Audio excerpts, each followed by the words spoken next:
Hi. So welcome to another video.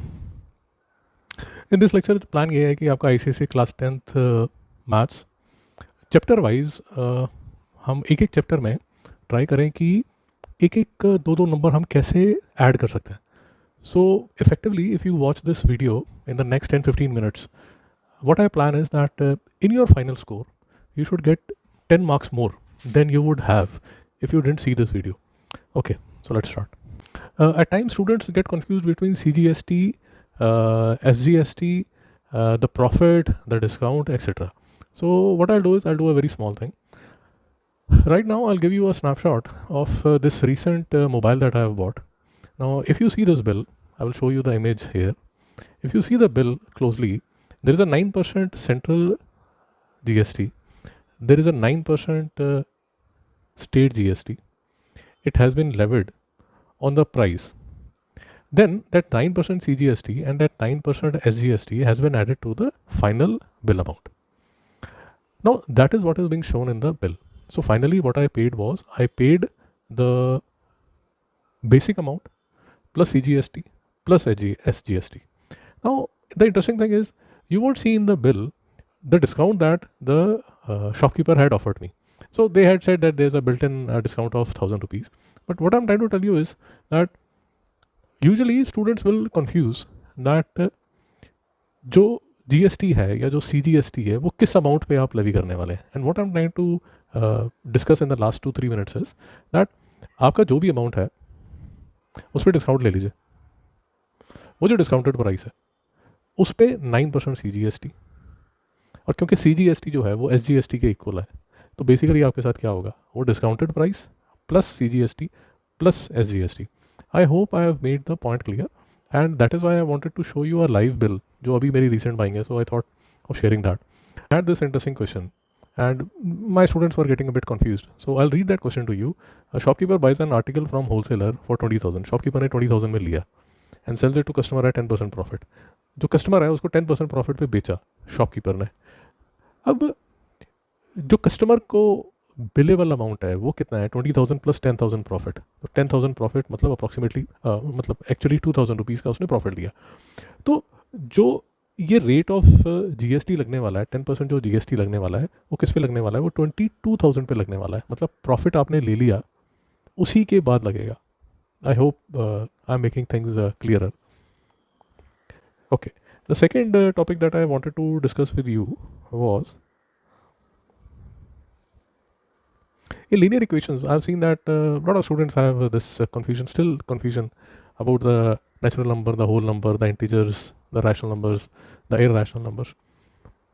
So I'm putting an image here where you will see, you can take a snapshot also, that what are natural numbers, what are whole numbers, what are rational numbers, what are integers, what are irrational numbers. That it should be very clear. It should be very clear because it will help you when doing the linear inequations questions. It will also help you when you are doing the probability questions, क्योंकि probability में भी थोड़ी सी confusion आ जाती है. So ये हम जो linear inequations हैं उसमें this is a small point that I wanted to discuss with you. Okay. Third point, third chapter is quadratic. Now in quadratic what I have seen is that when students are doing the word problems, they don't even define what is x. So for example, let us say हम as problem कर रहे हैं. अब जब as problem कर रहे हैं तो आप बता दीजिए ना कि जो एक्स है वो मदर की एज आज की एज है या 5 years बैक की एज है या 5 years फॉरवर्ड की एज है. तो जो भी आपका एक्स है, now x can be the boys, x can be what ever you want, x can be the speed, what ever you want, but at least उसको पहले डिफाइन कीजिए. क्वेश्चन में शुरू में डिक्लेयर कर दीजिए कि भाई मेरा एक्स ये है, and only then you start. And finally, of course, you'll have to write the final answer that therefore the speed would be so and so. So this is what I wanted to discuss in this quadratic word problem chapter. Another thing that you need to take care is उसी time जो भी आपने answer निकाला. So for example आप 2 digit problem कर रहे हैं.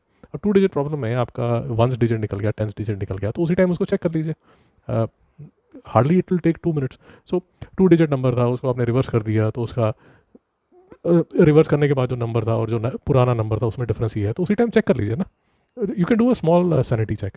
सो that is these are the 2 points that I wanted to discuss in word problems. उसके बाद अगर आप आएंगे same case of sanity check, कि जो भी आप आंसर निकाल रहे हैं वो आंसर आप उसी टाइम चेक कर सकते हैं. सो फॉर एग्जांपल ये देखिए, ये प्रॉब्लम देखिए अरिथमेटिक प्रोग्रेशन की। इसमें आपका जो भी आंसर निकलेगा वो आंसर दोबारा फिर क्वेश्चन में डाल लीजिए सॉरी उस क्वेश्चन में डाल लीजिए और उसी टाइम चेक कर लीजिए कि वेदर ये आंसर जो है वो ठीक है या नहीं है। तो हाथों हाथ आप सैनिटी चेक कर सकते हैं। I give you in the next chapter also in factor theorem I give you another example, you can see the question here. Now again जो भी आपका आंसर निकल रहा है इस क्वेश्चन में, ये जो क्वेश्चन मैं आपको दिखा रहा हूँ, इस क्वेश्चन में जो भी आपका आंसर निकल रहा है वो 2 मिनट में आप वापस फिर उसमें जो ए और बी की वैल्यू आपसे पूछ रहे हैं वो ए और बी की वैल्यू फिर उसमें डाल दीजिए, क्वेश्चन में डाल दीजिए और उसी टाइम उसका आंसर आप चेक भी कर सकते हैं। तो इसमें आपको कोई फाइनल रिजल्ट की वेट करने की ज़रूरत नहीं है। So the small sanity checks you can do as you are doing the question. उसके बाद जो चैप्टर आता है वो आता है रिफ्लेक्शन। रिफ्लेक्शन में स्टिल एक सिमिलर वीडियो मैंने लास्ट टाइम भी around a week back I have shot this video, उसमें भी कुछ 4-5 पॉइंट्स हमने डिस्कस किए थे।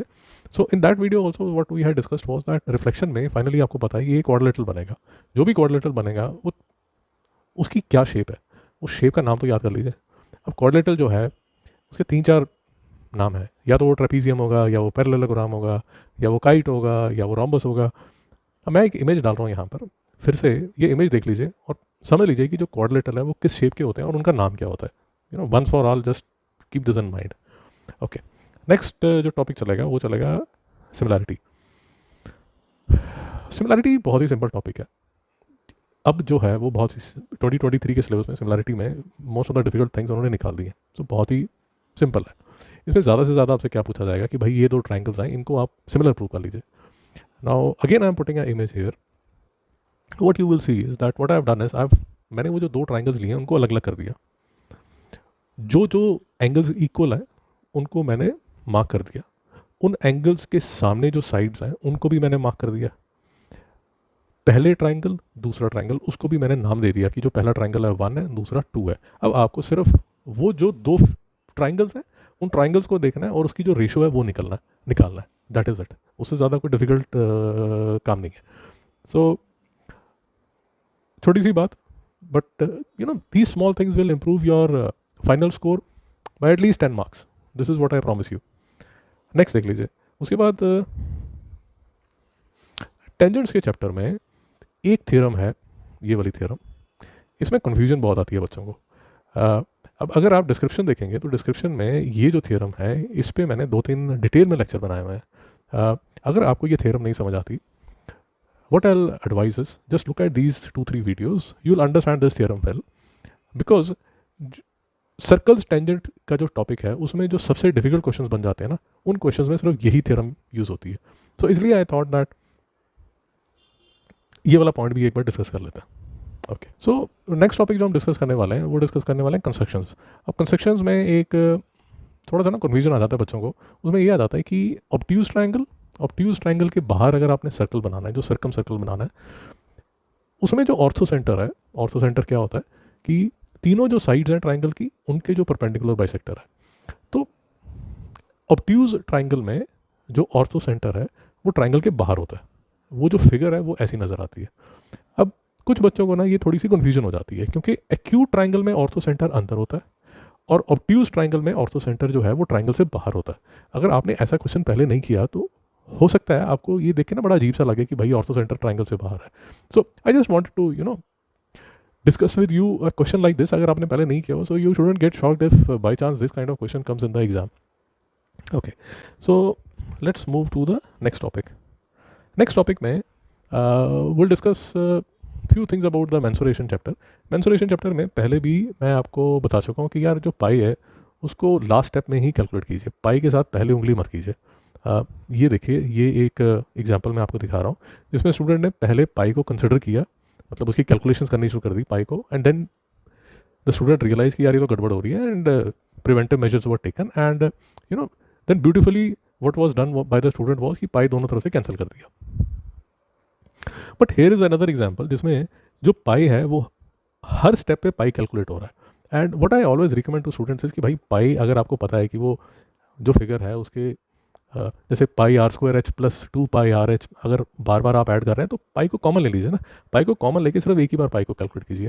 ये small thing will add at time, it will add 1 or 1.5 number to your question, and at times it will save 5 minutes from your total time. So pi को ना थोड़ा समझ बूझ के आपने हैंडल करना है। Okay, second thing is mensuration के क्वेश्चंस में जो स्टूडेंट्स हैं वो यूनिट्स नहीं मेंशन कर रहे। ऐसे मत कीजिए, सेंटीमीटर क्यूब है, मीटर क्यूब है, सेंटीमीटर स्क्वायर है, मीटर स्क्वायर है, वो प्लीज़ मेंशन कीजिए, उसके बिना आंसर मत लिखिए, आपके नंबर जाएंगे उसमें। Okay, the third thing that I wanted to discuss with you is कि मेंसुरेशन में ना थोड़ा सा आपको इमेजिनेटिव होना पड़ेगा। सो फॉर एग्जांपल मैं आपको एक बड़ा अच्छा सा एग्जांपल देता हूँ। हेमिस्फीयर होता है, वो हेमिस्फीयर में कई बार क्वेश्चन आता था कि उसमें से आपने कुछ जो वॉल्यूम है वो स्कूप आउट कर दिया। अब हेमिस्फीयर में से जो स्कूपिंग आउट है वो कैसा नज़र आता है, उसके लिए थोड़ा सा इमेजिनेटिव हो जाइए। ये एग्जाम्पल मैं आपके सामने दिखाता हूँ आपको। ये देखिए, ये तरबूज है। तो अगर आप तरबूज देखेंगे, this is how the scooping out looks like. अब लेट अस अज्यूम कि मुझे इसका अब सरफेस एरिया निकालना है। अगर मुझे इसका सरफेस एरिया निकालना है तो मैं क्या क्या एरिया लूँगा? मैं ये वाला एरिया लूँगा विच विल बी 4/r² पूरे तरबूज का होगा। I am considering this to be hemisphere. तो 4/r² पूरे का होगा, 2/r² ये ग्रीन वाले का हो गया। क्योंकि इसका रेडियस ज़्यादा है तो ये वाला जो पार्ट है ये 2 पाई कैपिटल आर का स्क्वायर, फिर ये जो रेड वाला है ये स्मॉल आर का स्क्वायर होगा क्योंकि कर्व सरफेस एरिया लिया जा रहा है। तो ये जो है ये 2 पाई r² होगा जहाँ आर इज़ द छोटा वाला आर। और फिर ये वाला जो पोर्शन है, ये वाला जो पोर्शन आपको लाइट ग्रीन वाला पोर्शन नज़र आ रहा है, ये भी तो ऐड होगा। अब इसको ऐड करने के लिए टोटल πr² माइनस ये वाला πr²। So what I am trying to put it very simply to you is कि मेंसुरेशन के क्वेश्चंस में ना थोड़ा सा आपको इमेजिनेटिव होना पड़ेगा, that will help you a lot. Okay, उसके बाद हम चलते हैं स्टैटिस्टिक्स पे। स्टैटिस्टिक्स में मेरी लास्ट लेक्चर में भी ये बात हो रही थी कि एक्सेस को प्लीज़ लेबल कीजिए। आपको पता होना चाहिए कि भाई स्टूडेंट वाली एक्सेस कौन सी है और मार्क्स वाली एक्सेस कौन सी है, वो बहुत क्लियरली आपको पता होना चाहिए। अच्छा, लेबलिंग ऑफ एक्सेस तो एक बात है, फिर दूसरी जो बात है वो ये है कि अगर आप एक बार उसको अच्छी तरह लेबल कर देते हो, तो फॉर एग्जांपल अब आपको मीडियन निकालना है, आपको लोअर क्वार्टाइल निकालना है, आपको अपर क्वार्टाइल निकालना है, तो उसमें ना फिर आपके दिमाग में कोई कन्फ्यूजन नहीं होती। एक बार आपने एक्स और वाई एक्सेस बिल्कुल ठीक तरह उसमें बना लिया। और स्केल प्लीज़ मेंशन कीजिए, स्केल जो भी उसमें लिखा हुआ है उस हिसाब से प्लीज़ ग्राफ पेपर पे स्केल मेंशन कीजिए। और व्हाट आई सजेस्ट इज, अगर आप सेलिना फॉलो करते हैं तो ये एक क्वेश्चन है, ये सॉल्व एग्जाम्पल है, बड़ी डिटेल में सेलिना पब्लिशर ने बहुत ही डिटेल में इसका सॉल्यूशन दिया हुआ है। इसको ना एक बार ध्यान से आप समझ लीजिए, क्योंकि इस क्वेश्चन में मीडियन भी निकाला गया है, इसमें लोअर क्वार्टाइल, अपर क्वार्टाइल, रेंज सब निकाला गया। तो प्लीज़ एक बार इसको भी क्वेश्चन को ध्यान से देख लीजिए, रेफर कर लीजिए। डिस्क्रिप्शन बॉक्स में आपको 3-4 फाइल्स मिलने वाली हैं। आपको सिलेबस मिल जाएगा, आपको स्पेसिमेन पेपर मिल जाएगा मैथ्स का, और ये जो भी इमेजेस मैं आपके साथ डिस्कस कर रहा हूँ इनके स्नैपशॉट्स भी मिल जाएंगे। ओके, नेक्स्ट हम चलते हैं प्रोबेबिलिटी में। प्रोबेबिलिटी में प्लीज़ एक चीज़ का ध्यान रखिए, जो भी क्वेश्चन आप अटेम्प्ट कर रहे हैं उसका सैम्पल स्पेस प्लीज़ लिखिए। डायरेक्ट आंसर मत लिख दीजिए जैसे 16/25 या 4/3। भाई सैम्पल स्पेस लिख दीजिए। उसका सैम्पल स्पेस कैसा लिखा जाता है उसका एग्जांपल भी मैं यहाँ पर लगा रहा हूँ, तो प्लीज़ सैम्पल स्पेस का ध्यान रखिए। एक और चीज़ थोड़ा सा आपको समझना पड़ेगा, प्रोबेबिलिटी में एक जो कन्फ्यूजन कई बार आ जाती है। देखिए, 2 is the only even prime number, रख लीजिए, वो पहली बात। दूसरी बात, 1 is neither prime nor composite. तो प्रोबेबिलिटी के क्वेश्चन में ये जो कन्फ्यूजन आ जाती है दिमाग में, उसको समझ लीजिए। और उसी तरह जैसे हमने तरबूज का एग्जांपल लिया, तो मार्केट से जाइए, 100-200 रुपये की कार्ड गेम जो आती है जिसमें 52 कार्ड्स होते हैं, या आपके घर पे पड़ी होगी, शायद नहीं पड़ी तो किसी नेबर के पास पड़ी होगी, या मार्केट में जाके ले आइए। एटलीस्ट सी दोस कार्ड्स, देखिए कि वो 26 रेड कार्ड्स कैसे नज़र आते हैं, 26 ब्लैक कार्ड्स कैसे नज़र आते हैं। तो you know get a feel of the cards, क्योंकि कार्ड के क्वेश्चन आ जाते हैं और किंग्स, क्वीन, स्पेड्स वाले। ओके, उसके बाद okay, so these are the things that I wanted to discuss with you. हाँ, सारे चैप्टर्स हमारे हो गए। या so these are the things that I wanted to discuss with you. कुछ एक दो बातें और, आप जब क्वेश्चन कर रहे हैं तो मान के चलिए कि यू आर अ सेल्समैन या सेल्स वूमन, जो भी आप बोलना चाहें। आपकी जो प्रेजेंटेशन है वो नीट एंड क्लीन होनी चाहिए, कचरा मत कीजिए। ये सेम पॉइंट मैंने पहले भी एक लेक्चर में डिस्कस किया है। जो आपका एग्जामिनर है, he can't see you physically, वो तो आपके पेपर से आपकी पर्सनालिटी देख रहा है। तो आपका पेपर अगर साफ सुथरा है तो वो मान के चलेगा कि यार मेधावी छात्र है। और अगर आप, you can be A genius, but आपकी प्रेजेंटेशन अगर गंदी है, आप घर में बैठे जीनियस होंगे बट वो आपके पेपर में नज़र नहीं आ रहा। So please do that. The second thing that I wanted to share with you, just these two things are just in the final minutes of this lecture. Final exam से पहले at least 3-4 mock test दीजिए। Mock test के 2-3 फ़ायदे होने वाले हैं। एक फ़ायदा तो ये होने वाला है कि आपकी सिटिंग आपको समझ आ जाएगा कि 2 ढाई घंटे आप आराम से बैठ के फोकस करके एग्ज़ाम कर सकते हैं, नहीं कर सकते हैं। दूसरा ये होगा कि जो आप गलतियाँ कर रहे हैं, वो गलतियों से आप सीखिए। ये अगर आपके नंबर कम आ रहे हैं तो ये मत सोचिए कि यार हाय हाय मेरे नंबर कम आ रहे हैं, बट एटलीस्ट वो जो आपकी गलतियाँ हो रही हैं उन वो गलतियाँ आपके फाइनल में रिपीट नहीं होनी चाहिए। अब वो मॉक टेस्ट आप कैसे दे सकते हैं? या तो आप जिस अकेडमी में जाते हैं वहाँ जाके दे सकते हैं, वहाँ से सीख सकते हैं। और सेकंड इज़, अगर आप किसी से ट्यूशन नहीं जाते और सेल्फ स्टडी पे ही अगर आप डिपेंडेंट हैं, तो मार्केट में बहुत आईसीएसई के मॉक टेस्ट अवेलेबल है। सॉल्व वाले कुछ जैसे यूजुअली 8-10 सॉल्व होते हैं और 3-4 जो है अनसॉल्व होते हैं। तो सॉल्व पेपर कीजिए, 2.5 घंटे पेपर को कीजिए और उसके बाद 2.5 आवर्स लगाइए उसको अपनी गलतियों को समझने में, और वो जो गलतियाँ हैं उनको रिपीट मत कीजिए। सो आई होप ये जो भी आपने 10-15 मिनट वीडियो देखा, it was beneficial to you, and as promised मैं ये एक्सपेक्ट कर रहा हूँ कि ये लेक्चर देखने के बाद आपके एटलीस्ट 8 to 10 नंबर जो हैं वो मैथ्स के पेपर में इंक्रीज़ होने चाहिए। So thank you very much for your time. Thank you.